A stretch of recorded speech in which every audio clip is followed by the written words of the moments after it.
그 다음에 또 한 분이 하신 거는 이제 그 신대공황이라는 책이 이제 있고, 우리가 잘 아는 사실이지만 다우지수를 갖고 시장을 설명하는데 어렵다라는 게 동의한다. 이게 뭐 제임스 리카즈라는 사람이 했던 말인 것 같아요.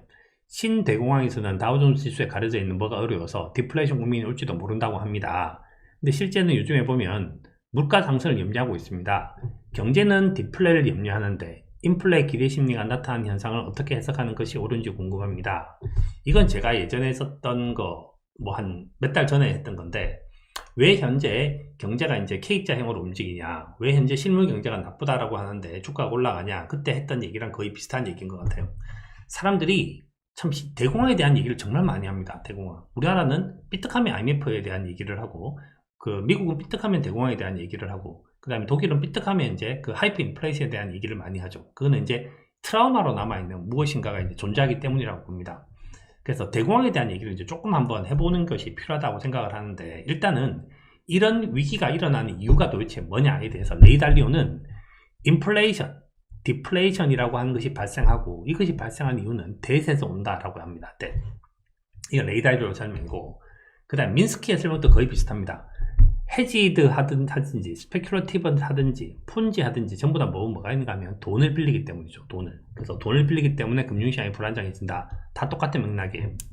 세 번째, 버펫은 여하튼 또 다른 얘기를 하는데, 버펫은 어떤 이유가 되든지 경기는 침체되는 부분들이 나타나기 마련이다. 그래서 리세션이라고 하는 것은 반드시 찾아온다. 시간이 지나면 지날수록 찾아온다라는 얘기를 해요. 그래서 레이 달리오가 되든 민스키가 되든 버펫이 되든 수없이 많은 사람이 되든지 하여튼 이 현상이 위기라고 하는 부분들을 갖다 관찰을 했습니다. 자, 위기가 일어나고 있다.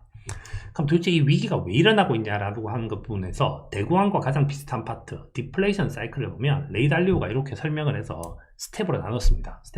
이렇게 스텝으로 나눴는데, 여기서 이제 우리가 중요한 부분들 뭔가 하면 그 대공황처럼 이 디플레이션 사이클이 만들어질 거냐에 대한 것을 포인트를 맞추면 될 것 같아요. 아마 그 책이 이런 내용이겠죠.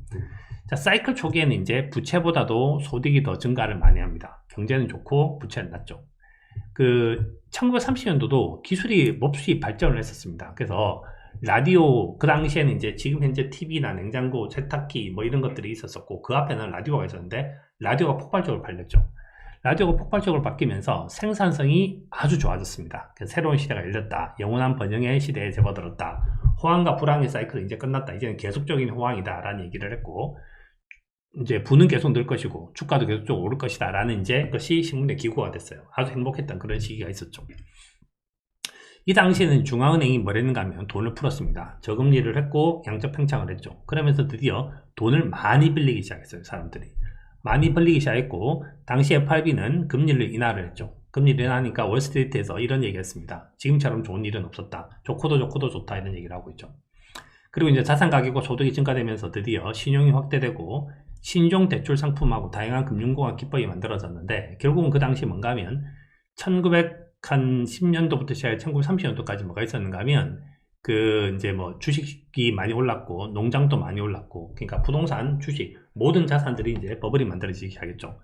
1929년도가 이제 미국의 퍼가 30배까지 갔습니다. 지금 현재 퍼 수준을 생각을 해본다면 당시가 훨씬 더 비쌌다라는 걸 알 수 있죠. 그래서 레버리지가 굉장히 빠른 속도로 증가가 됐었고, 근데 이제 버블의 정점에서 일어난 일인데 언제 이제 사고가 터졌냐? 그래서 계속 이렇게 오르다가 갑자기 뚝 떨어진 게 아니에요. 갑자기 뚝 떨어진 것이 아니라 반드시 뭡니까? 앞에 어떤 이제 그 조짐이 보이는 거죠. 조짐이. 중앙은행이 긴축을 하기 시작했고, 금리를 인상하고 통화를 긴축했고, 장다행 금리가 역전되기 시작을 했습니다. 그래서 1928년도에 뭔 일이 있었는가 하면 금리를 올렸고, 1928년도에 장다행 금리가 역전되어 버렸죠. 우리는 1929년도 10월 24일 날, 10월 24일이 아니죠. 1929년도 하여튼 어느 날 갑자기 주가가 푹 빠지기 시작을 했고, 그래서 어떤 사고가 일어난 것처럼 생각을 하지만 항상 전조 증상이 있었습니다. 그래서 금리를 떨어뜨리고 한참 지나서 올랐고, 금리를 올리고 한참 지나서 빠지기 시작한 것처럼 금리를 올리고 장다행 금리 역전되고 난 다음에 빠졌죠. 그래서 이제 버블이 만들어지면서 이제 그 이후에는 이제 굉장히 이제 고통스러운 그런 시기들이 만들어지기 시작을 하죠. 자, 여기까지가 이제 그 대공황 때 있었던 사건이고, 그러면 지금 대공황과 똑같은 사건이 있냐 여기서 보면 현재 없죠. 현재 없는 가장 큰 이유는 뭔가 하면, 현재 버블의 끝이 난다고 하면 결국 뭐가 돼야 되는가 하면 중앙은행의 긴축이 있어야 되는데, 지금 중앙은행은 금리를 올리지 않겠다는 얘기를 수없이 계속 반복을 하고 있고, 이 수없이 반복을 해도 사람들이 파월을 안 믿는지는 잘 모르겠으나 수없이 그걸 반복하고 있고, 양적 완화도 계속적으로 하고 있고, 그래서 뭐 테이퍼링 하지 않겠다는 얘기도 하고 있고, 테이퍼링 하기 전에 충분하게 여유를 주겠다는 얘기도 하고 있는데, 왜 이걸 이렇게 걱정을 많이 하시는지 모르겠어요. 하여튼 그런 얘기를 이제 하고 있고요. 또 하나는 뭐가 있는가 하면, 자꾸 사람들이 이제 그 대공황 이렇게 얘기하는데, 대공황과 IMF와 2008년 서브프라임은 달랐고 지금은 더더더 다릅니다. 뭐가 있었는가 하면 이제 이게 있죠. 그 과잉 재고가 있었고, 그 다음에 과잉 부채가 있었고, 아니죠, 과잉 부채부터 얘기했죠. 과잉 부채가 있었고, 그 다음에 과잉 설비가 있었고, 과잉 재고가 있었죠. 재고. 자, 1930년 대공황 때는 뭐가 있었는가 하면 과잉 부채, 과잉 설비, 과잉 재고가 있었죠. 1997년도 IMF 당시 한국도 과잉 부채, 과잉 설비, 과잉 재고가 있었어요. 고통이 되게 컸죠. 2008년 서브프라임 때는 과잉 부채 없었고, 과잉 설비 없었고, 과잉 재고 없었습니다. 그래서 경제가 나아진데 겨우 1년밖에 걸리지 않았죠. 그럼 2020년도에 서브프라임, 2020년도에 코비드는 뭐겠습니까? 과잉 부채 관계없고, 과잉 설비 관계없고, 과잉 재고도 관계없어요. 지금 전부 다 모든 것들이 뭐가 있는가 하면 재고 처리 시스템이 급속도로 좋아졌고, 전 세계가 콜라보레이션을 하고 있기 때문에 이제는 그 대공황에 대한 얘기는 좀 그만해도 되지 않을까 이런 생각이 듭니다. 뭐 조금만 삐딱하면 뭐 대공황 이런 얘기를 하고 1, 2차 세계대전보다 사람들이 많이 죽었다 이렇게 얘기하는데, 그 당시 1, 2차 세계대전 때 전 세계 인구보다 지금 인구가 훨씬 더 많으니까 좀 더 많이 죽지 않겠습니까?